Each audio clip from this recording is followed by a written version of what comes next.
5 టెస్ట్ల series లో భాగంలో తొలి మ్యాచ్ ప్రారంభమైంది. ఉప్పల్ వేదికగా జరగనున్న మ్యాచ్ కు టికెట్ అభిమానులు భారీగా తరలివస్తున్నారు. దీంతో ఉప్పల్ స్టేడియం వద్ద సందడి నెలకొంది. అయితే ఈ మ్యాచ్ కోసం హైదరాబాద్ పోలీసులు కట్టుదిట్టమైన భద్రత ఏర్పాట్లు చేశారు. పాఠశాల విద్యార్థులు, ఆర్మీ, నేవీ, ఎయిర్ ఫోర్స్ ఉద్యోగుల కుటుంబాలు మ్యాచ్ ను ఉచితంగా చూసే అవకాశాలను హెచ్సిఏ కల్పించింది. దీనిపై మరింత సమాచారం మా ప్రతినిధి విశాల్ అందిస్తారు. స్టేడియం దగ్గర ఒక సందడి వాతావరణం నెలకొంది. 5 ఏళ్ల తర్వాత జరుగుతున్న మ్యాచ్ కావడంతో అటు క్రికెట్ అభిమానులతో పాటు స్కూల్ విద్యార్థులందరూ కూడా స్టేడియంకి రావడంతో ఒక్కసారిగా ఇక్కడ సందడి వాతావరణం నెలకొంది. ప్రస్తుతం మనం విజువల్లో కూడా చూసుకోవచ్చు. టెస్ట్ మ్యాచ్ చూసేందుకు కూడా క్రికెట్ విద్యార్థులందరూ ఎంతో ఆసక్తిగా ఎదురు చూస్తున్నారు. అంటే తమ favourite cricket player Rohit Sharma, Ashwin, Ravindra వీళ్ళందరినీ కూడా చూసే అవకాశం కలిగిందని కూడా వాళ్ళు ఒక్కసారి కూడా వాళ్ళ ఆనందాన్ని కూడా వ్యక్తం పరుస్తున్న పరిస్థితి ఉంది. ముఖ్యంగా ఈసారి హైదరాబాద్ క్రికెట్ అసోసియేషన్ విద్యార్థులందరికీ కూడా ఫ్రీగా తాము మ్యాచ్ చూపిస్తామని, అదేవిధంగా ఫుడ్ సంబంధించి కూడా మధ్యాహ్నం వీళ్ళకి ఫ్రీగా ఇస్తామని కూడా చెప్పడం జరిగింది. ఒకసారి మనం విజువల్లో కూడా చూసుకోవచ్చు. ఒక ఉప్పల్ క్రికెట్ స్టేడియం దగ్గర మొత్తం ఒక కోలాహల వాతావరణం అనేది ఏర్పడింది. మీరు ఏ స్కూల్ నుంచి వచ్చారు? Saint Peter's high school. ఎవరు ఎక్కువ అంటే ఇష్టం మీకు? రోహిత్ శర్మ, విరాట్ కోహ్లీ, జడేజా. ఓకే, అంటే ఇంగ్లాండ్ కూడా మంచి టీం ఉన్నది, ఇండియా కూడా బాగా టీం ఉంది.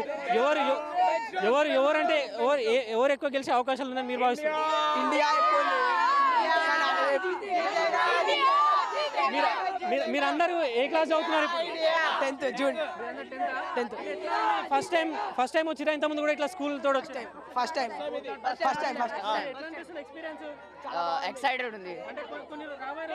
ఎగ్జామ్స్ కూడా స్టార్ట్ అయితే ఎగ్జామ్స్ కంటే ముందు ఒక రిఫ్రెష్మెంట్ అనుకో. ఇప్పుడు న్యూ 10th క్లాస్ ఎగ్జామ్స్ అయిపోయినాయి మాకు. ఎంతమంది ఉంటారు? ఏ స్కూల్ అన్నారు మీరు? Saint Peter's. మీకు ఎవరు ఇష్టం క్రికెట్ లో? రోహిత్ శర్మ. స్పిన్ వేసే వాళ్ళు ఎవరు ఇష్టం? జడేజా. కుల్దీప్ యాదవ్. మొహమ్మద్ సిరాజ్. రైట్. మొత్తానికి విద్యార్థులందరూ కూడా రోహిత్ శర్మ, మొహమ్మద్ సిరాజ్ ఇలా తమ అభిమాన క్రికెట్ ప్లేయర్లందరూ కూడా ఈరోజు చూడబోతున్నామని ఒక ఆనందాన్ని వ్యక్తం చేస్తున్నారు. ఇక వచ్చే మార్చి, ఏప్రిల్లో విద్యార్థులందరికీ కూడా ఎగ్జామ్స్ ఉంటాయి. ఆ ఎగ్జామ్స్కి ముందు ఒక రీఫ్రెష్మెంట్ లాగా ఈ క్రికెట్ మ్యాచ్ ఉండబోతుంది అనడంలో ఎటువంటి సందేహం లేదు. ఇక ఇప్పటికే మ్యాచ్ అనేది స్టార్ట్ అయింది. టాస్ గెలిచిన ఇంగ్లాండ్ బ్యాటింగ్ ఎంచుకుంది. ఇక ఇంగ్లాండ్ బజ్బాల్ అనే ఒక కొత్త వ్యూహంతో ఈరోజు బరిలోకి దిగుతుంటే స్పిన్ మాయాజాలం చేసి ఈ టెస్ట్ మ్యాచ్ను కైవసం చేసుకునేందుకు అటు భారత్ కూడా తన వ్యూహాలను పదును పెడుతోంది.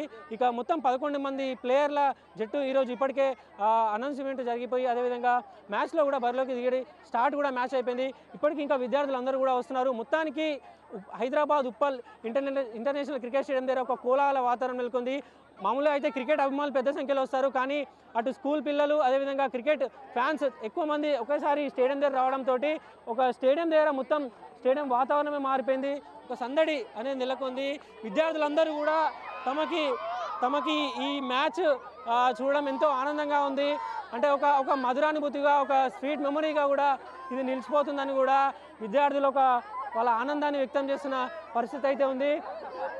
ఇక 2018లో ఇక్కడ టెస్ట్ మ్యాచ్ జరిగితే మళ్ళీ ఇప్పుడే 5 ఏళ్ల గ్యాప్ తర్వాత జరుగుతుంది. 12 సంవత్సరాలుగా టీమిండియాకి టెస్ట్ మ్యాచ్లో ఓటం అనేది జరగలేదు. ఇక ఈ టెస్ట్ మ్యాచ్లో కూడా తామే విజయం సాధిస్తామని అటు రోహిత్ శర్మ ఇప్పటికే చెప్పడం కూడా జరిగింది.